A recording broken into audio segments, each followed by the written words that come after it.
Semitic tradition में प्रश्न ही नहीं पूछ सकते तो तर्क क्या विकसित होगा। यजुर्वेद जो है वो हमें सिखाता है कि कर्म के द्वारा कैसे हम अचीव करें। सामवेद संगीत का आधारभूत ग्रंथ है। अथर्ववेद में जीवन के और जितने पक्ष हैं उनका विवेचन है। तो चार तो ये वेद हो गए, उसके चार उपवेद हैं। आयुर्वेद जो है वो जीवन का विज्ञान है, तो आयुर्वेद जुड़ा हुआ है ऋग्वेद से। धनुर्वेद जो है जब कर्म से धन संपत्ति का उपार्जन होता है तो सुरक्षा की आवश्यकता होती है, इसीलिए धनुर्वेद आ गया, मतलब मिलिट्री साइंस कही एक तरह से। उसके बाद सामवेद का गांधर्व वेद है।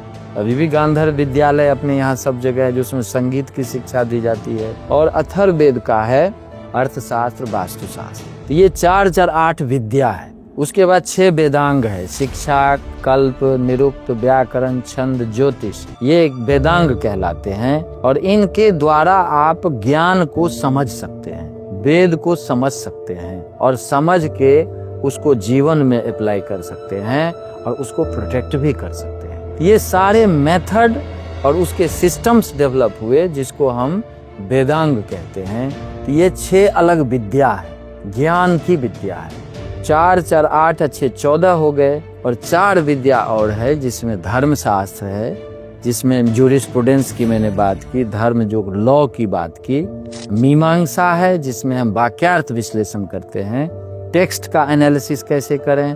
उसके बाद न्याय शास्त्र है, तार्किक रूप से हर एक चीज का कैसे विश्लेषण करें, क्योंकि सेमेटिक ट्रेडिशन में प्रश्न ही नहीं पूछ सकते तो तर्क क्या विकसित होगा। यहाँ तो वेद के ऋषि कहते हैं कि नहीं, हमें पूछना है। तद विधि प्रणिपातेन परिप्रश्नेन सेवया।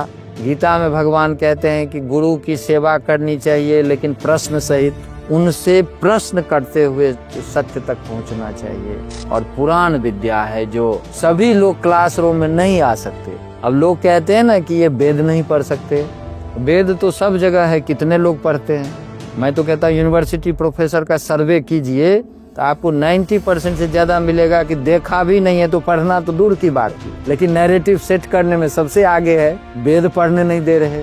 होता असल में ये है कि वेद का मतलब वो सीरियस नॉलेज है, जो सीरियस नॉलेज जो कॉम्पिटेंट बच्चे होते हैं। जैसे न्यूक्लियर फिजिक्स में कोई एडमिशन ले ले तो न्यूक्लियर फिजिक्स के लिए प्रॉपर ट्रेनिंग चाहिए, तब आप उसको समझ सकते हैं, तब आप उसको अप्लाई कर सकते हैं। नहीं तो पता चला कोई और ही एक्सीडेंट कर